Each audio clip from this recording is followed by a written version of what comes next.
One consciousness needs you. Muscle memory. Muscle memory. You know what muscle memory is. For an athlete, martial artist, musicians, and so on, they depend on and have trained the body. This is what we call muscle memory. They have collaborated with the mind of their body, so to speak. You see, it thinks and remembers just like the awareness in your mind does. It's the same thing. It's just a little different. But it's faster at thinking its way than you are at thinking its way. It has muscle memory. The body's awareness flows within itself. It's just easier to do it this way. That's why we have muscle memory in the first place. Our mind has the same kind of awareness that flows through it.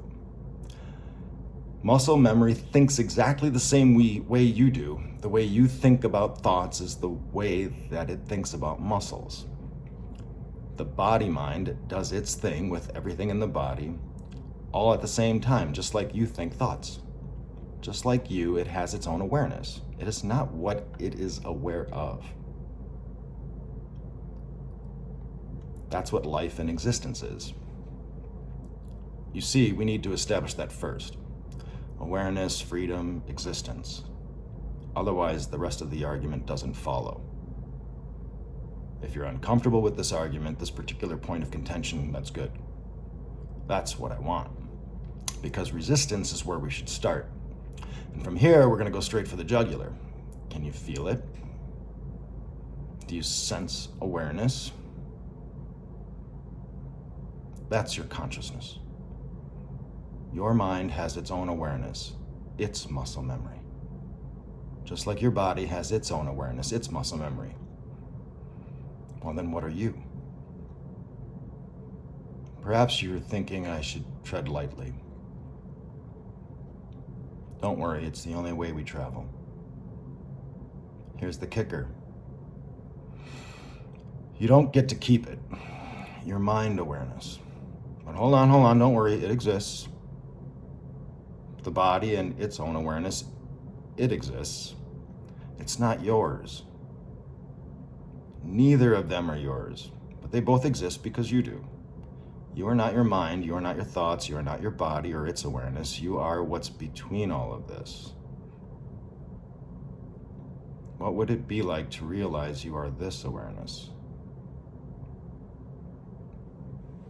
Now we're going to have some fun. Are you with me so far? It's okay to say no. You have the first two premises. The body with its muscle memory, all of its moving, breathing, digesting, contracting, constricting, and coordinating. Its awareness has all the myopic preoccupation with itself that comes with it, that decides for itself, just like your mind and its awareness do. Both of these premises are the same. We're getting close to the fun part now. I can feel it. I told you that I would tread lightly, and I do. Stay with me, travel with me, because we travel. You and I do the same thing. Well, that's what we need to talk about. Traveling.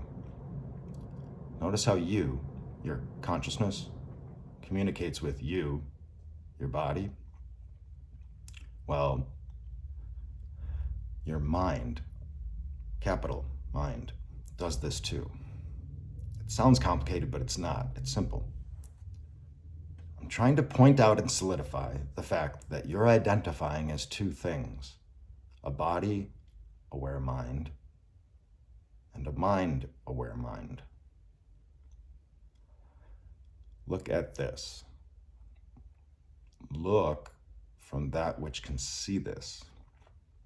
This is what never changes. These other two awarenesses exist, but change according to how you use them, how you see them. And all along, you were afraid of losing them. They're not going anywhere because you're not. We're just going to change how we see things. See the light part yet? We're not getting rid of the body and mind or their awareness.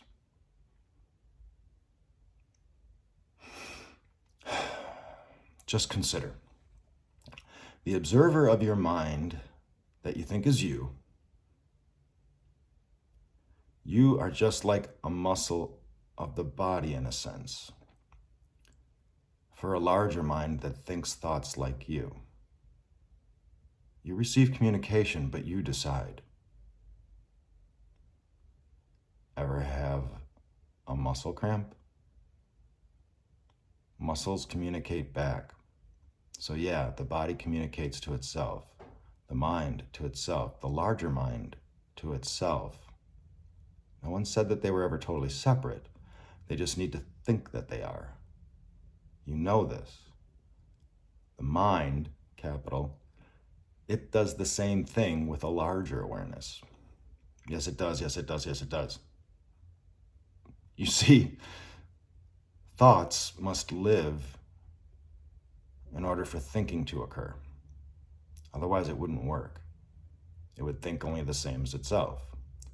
But this way, it thinks like itself, freely, yet connected. Do you want to coordinate and consciously move each limb in order to run? How about slowing down and speeding up once you're running? You want to do all that consciously? It wouldn't work. Give it the ability to be conscious. Give it instructions. Let it have its own awareness. Let it communicate to you and you to it. That's what thinking and existing is all about. The mind's awareness is called considering. When the body thinks, it is considering. This is muscle memory. The body is aware. The mind is aware. Consider considering. Considering is thinking. The mind's awareness is the observer. It's not you. The body's awareness is its observer, not you. You're not your body, you're not your mind. They are sentient constructs you gave existence to. You're something else. Deal with it. You're a sentient construct, a very complex and aware existing thought, and a large sentient awareness. This is you. It doesn't die, but it can change. You can change your mind. You decide. You see however you want to see. Yeah, this is it, the fun part. We finally get to it. We finally get to do it. This is what we've been building up to. Because you, that which exists and travels through you, mind awareness, and you, body awareness, this larger you, you can decide to think of yourself as a thought as well. A thought that is alive and thinks, that decides and travels. You exist. Well, the only way this is possible, and you're a thought inside a larger awareness, the only way this is true is if both are true. Both have to be true and must exist. You and a larger you are connected and alike, but if that's true, then that means that our concept of a perfect God and God's definition of itself are the same. That's what it would mean, and it would work because whatever God sees exists. It would be God's Son. Well, but that is what it would mean, conceptually. This awareness has nothing to do with son, daughter, they, them. No, this one creation of a creator is a duplicate of its original self. A mirror image, if you will. This thought is a mirror image of what thinks. And what is it again that is the original image? The mirror image, being an exact duplicate of the original, would have to agree.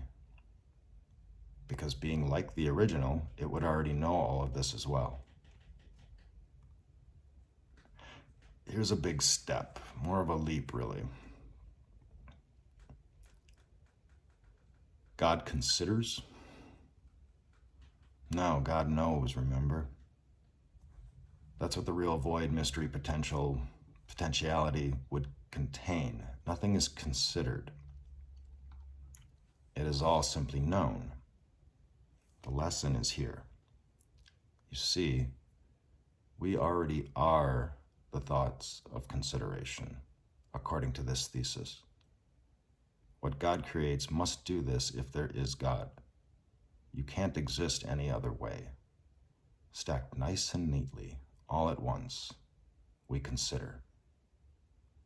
Each of us, and together, all of time, in the same now. We remember what we choose to remember. Consider it. It has a certain light about it, wouldn't you agree? We decide what we see. Who told you that? No one. The one you already know, because it's true.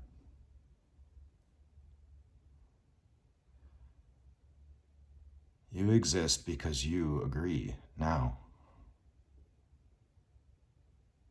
That's your jugular muscle memory.